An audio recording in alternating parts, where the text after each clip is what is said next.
Bethesda, there is nothing I love more than to sit down, comfy chair, turn on my PC, fire up a brand new RPG, lose myself, think, oh my God, just think of this world, just think of all the planets I can visit, all the immersive things that I can get involved with, all the fights, all the relationships, all the people I meet, all the places I go.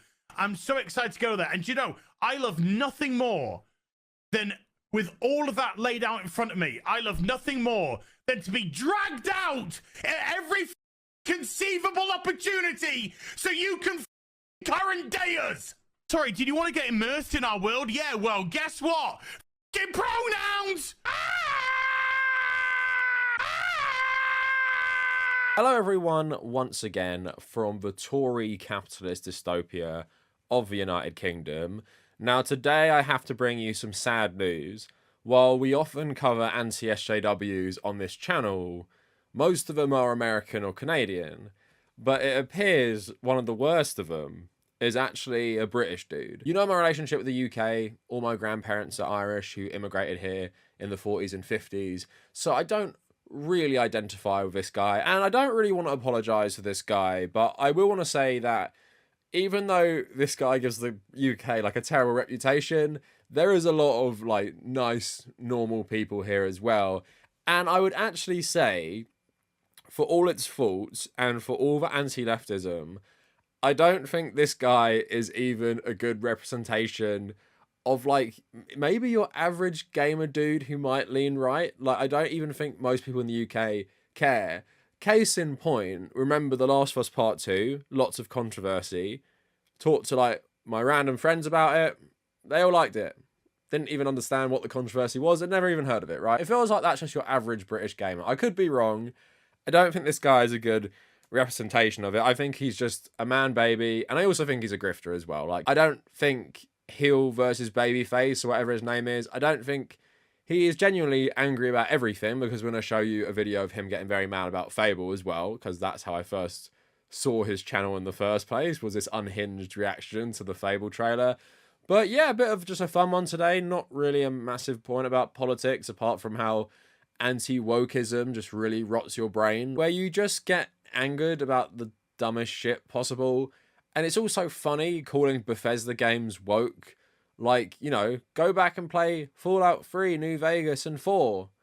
Tell me what the politics of those games are. I've made a whole video about the politics of Fallout as well. So I don't know anything about Starfield's politics, to be honest. I am looking forward to the game. I'm not going to have time to play it until like the end of the month. But you know what? I'm pretty sure it's going to be woke, because Bethesda have a track record of having games with left-wing politics. And nearly everything that's actually good is woke, to be honest, and everything anti-woke is bad. So I'm just going to talk about this guy's insane reaction. Going to play you the video if you don't know what I'm talking about. Going to look at other idiots like Dr. Disrespect. Like, these people, how do they have audiences? I really don't understand. Who watches this stuff? Who watches this garbage? I really don't get it. And then just talk about, I don't know, this guy in the past being a hypocrite and getting outraged about other dumb stuff. Let me know what you guys think down in the comments about the backlash to they them field. Also follow me on social media at the Kavernacle, on Twitter, on Instagram, on Threads, on Blue Sky. Also consider becoming a patron as well. Trying to build up as many $1 to $3 patrons as possible. You get access to the Discord server and message me for a code once you've joined the Patreon, and also access to my Nintendo Switch friend code and old exclusive content on the Patreon itself. And also check out my second channel and check out the subreddit. All of those things down in the description. So choosing your pronouns, choosing your gender in video games has literally existed for, I don't know, nearly the whole history of video games. Choosing how people will refer to you within the game, your pronouns, happens all the time. No one has really cared. You had Pokemon asking, are you a boy? Are you a girl? Professor Oak in the first Pokemon game. You have like every single RPG ever where you just choose your character and then they will refer to you by your chosen pronouns in relation to gender. And the only new thing is, now in certain games, you can have they, them pronouns. You can actually be non-binary, right? And it's happened a lot, like even Call of Duty had it. You could be a they, them CIA agent overthrowing democracies. in Latin America to install fascist dictators. You could be transgender in a game like Cyberpunk 2077. Yeah, there's a lot of games that do this now, right? But you'll notice there's a bit of selective outrage, because do you guys remember Cyberpunk having a backlash about this? Like, yeah, maybe there was a small one, but I don't remember it. When I say this is grifting, that's something worth remembering, because they have certain targets. Because, yeah, Call of Duty had it. Are they leading the charge against Call of Duty back then? Black Ops Cold War. Cyberpunk had it. I don't remember a huge backlash against that game for that particular reason. And now that game's really popular, and I don't think anyone's going to have a big backlash against that sort of thing.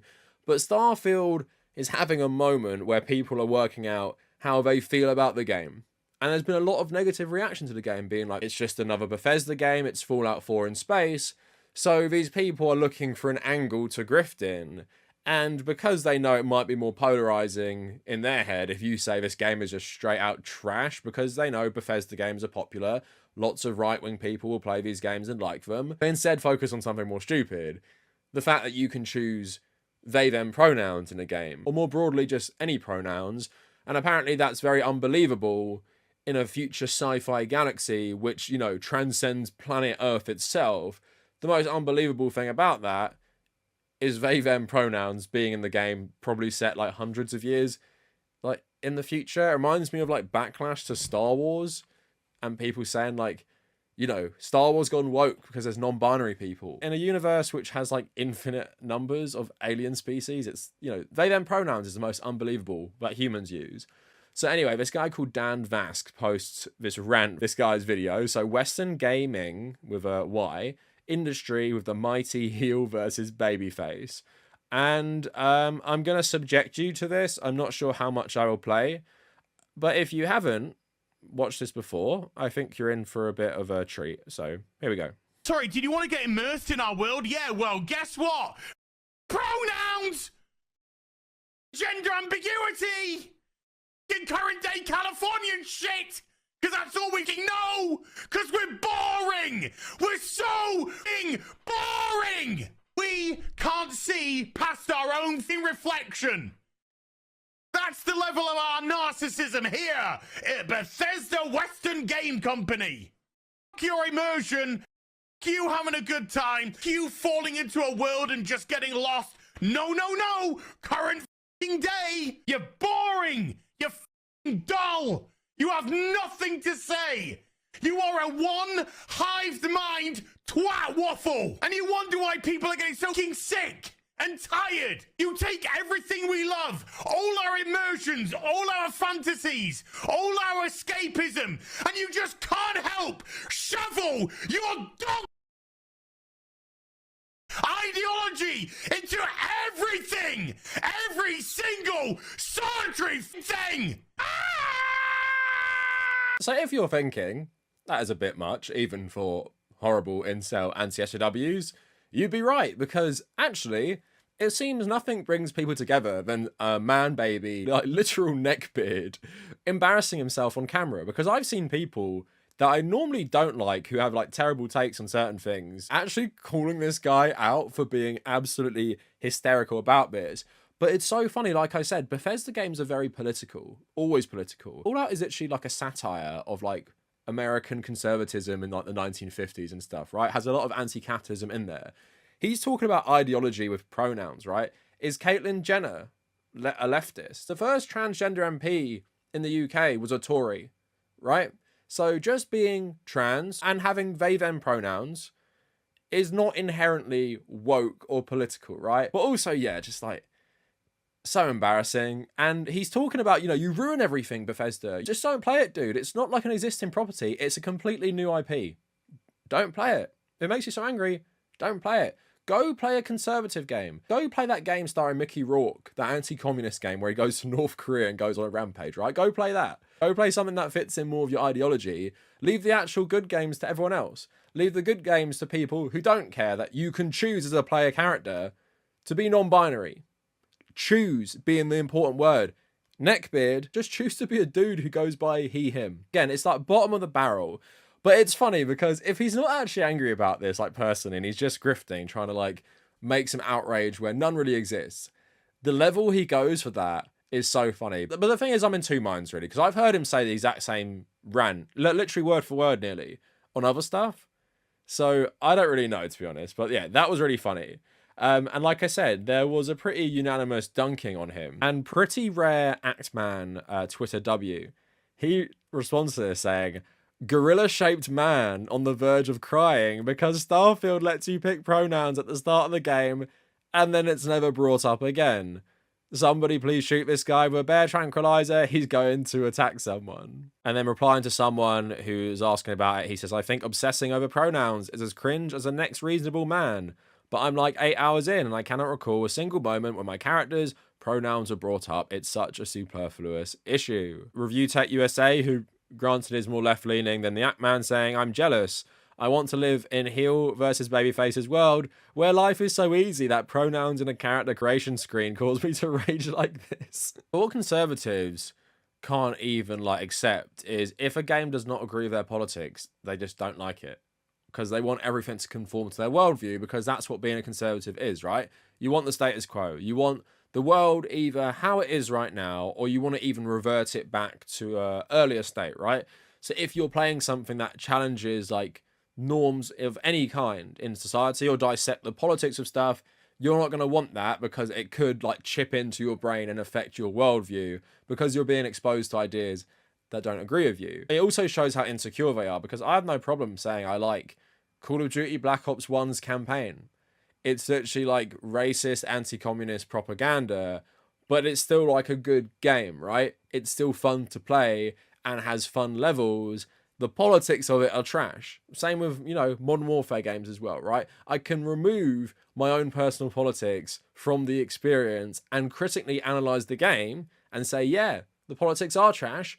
Doesn't mean I can't play this and take what's good from it and enjoy that. This guy couldn't just ignore the pronouns. He has to go on some crazy rant about it because, again, if it doesn't conform to his worldview, it's not worth playing. But if Starfield went on a big, long, anti-communist, anti-woke rant at the start, he'd probably love that, wouldn't he? He wouldn't say, oh, current year Texas politics infecting all the games. He'd be like, yeah, that's awesome. I love Starfield. Now, the Atman also tweeted out another clip of his hypocrisy compared to how he covered Hogwarts Legacy. And this was really funny. And the Atman saying, so I wanted to see what the guy who screamed about pronouns in Starfield thought about the Hogwarts Legacy boycott, and I was not disappointed. The hypocrisy is prophetic. I will not be berated, bullied, intimidated into not playing a game because you think it attacks you or goes against your ideology. Boof who? Man up! Pronouns! Boof who? Man up! Gender ambiguity! You think it attacks you or goes against your ideology, and you just can't help shovel your... You think it attacks you or goes against your ideology. Crap! Ideology into everything! You think it attacks you or goes against your ideology. Goes against your ideology. Goes against your ideology. We can't see past our own reflection. So yeah, is it surprising he's a hypocrite? He's also not freaking out that there's a transgender character in Hogwarts Legacy as well, and that I think everyone has they them pronouns in Hogwarts Legacy, so people can choose whatever gender they want, because everything is gender neutral in that game, right? He's not freaking out about that. He's saying to people like me who told people not to buy the game, oh, what a snowflake. You don't want to play a game that goes against your ideology, even though stuff probably in the game that he would hate more than me. I just don't like the person behind Harry Potter, for example. But yeah, hypocrite, grifter, baby, neckbeard, snowflake, all apply to this guy. But just for a fun little bonus thing, I actually covered this guy before, and this was funny as well. And it's a video I keep getting comments on from angry incels. So Fable had a trailer that came out, a couple months ago, and it had a main character who just looked like some sort of medieval peasant. And because she wasn't super objectified, and these guys, didn't want to have sex with her and stuff like that, they all got really mad that it's wokeness ruining Fable before it's even begun. And of course, this neckbeard was one among them who got very mad about it. So let's listen to him rant about something different. When I initially saw this character model, I thought something's wrong here. It doesn't make a lick of sense. And then I put it down to possibly one of two things. The first one being just really bad design. They were just terrible at character model design. And this is what they came up with. And I thought, nah, I don't believe in that level of incompetence. So I thought it has to be the second one, which was purposely create a female protagonist that is as ugly as sin because male gaze. We can't have them having anything attractive to look at. No, we're going to make the female character hug ugly, and so they have to play with her because we are living in the most pathetic timeline possible. We just can't have a normal game anymore. No, they can't help themselves. They have to pack in like a turkey at Christmas or Thanksgiving. They've got to pack in as much as their political messaging and ideology and into every single solitary game as possible. And then when it's rejected, oh, you bigots, you racists, you homophobes, oh, you bring it on yourself always. People just want a normal game to play, a normal film to watch, a normal TV show to sit down at the evening with a meal or some snacks. But you just can't help yourself. Everything, every single solitary thing to you has got to be a political message or some sort of ideological token. You're broken people. So yeah, he has to be one of the most pathetic anti-SJWs, saying that, you know, he doesn't find the Fable main character attractive, therefore politics are ruining everything. Everyone wants normal game, normal movie. Everyone wants normal things. What does that even mean? Like, what does that even mean? And again, they choose their targets, right? They're choosing Fable because they know they can jump on some sort of misogynistic bandwagon and be like, well, it's the left's fault, right? But you don't hear any backlash against Oppenheimer, for example. Oh, Oppenheimer, the movie, where loads of the main characters who are depicted as good are all communists. That's not woke in this world. Loads of movies like Dune or Blade Runner, the director will come out and say, yeah, this is anti-capitalist. Not woke. That can't have ideology in politics because Paul Atreides and Kay from Blade Runner, they're straight dudes. So how could that be woke? How could that be political or ideological? That's normal. Nothing political about that, but Starfield having the choice, again, to be non-binary. Loads and loads of politics, ideology, non-stop, ruining my immersion. Completely ruining it. I can never enjoy a product again because it doesn't completely 100% agree with me. And like Atman showed in that video, he's just like an absolute insane hypocrite as well, because he was telling people like me, oh, how can you boycott it, you sensitive snowflakes, because you don't like J.K. Rowling. Like, man up. But I'm going to go absolutely hysterical that my player character can be non-binary in Starfield as a player choice. But if I want, it can be a straight dude that goes by he, him, just like me, King of the Neckbeard. So again, absolutely ridiculous, but just a bit of a fun one. Not really too much to say. We all know at this point, grifters, super fragile man babies, and just taking out their bigotry on everyone else. It's just sad that anyone even agrees with this dude. Like, seriously, even if you are conservative, you can ignore this. Just pick he, him, and go on about your day and pretend you never saw that screen. And enjoy or don't enjoy Starfield. And because you're probably so media literate, then completely miss the point of the politics of the game, which I'm sure will actually have left-wing messaging. But anyway, that is it for the video. Let me know what you guys think down in the comments. And if you made it this far, thank you for watching.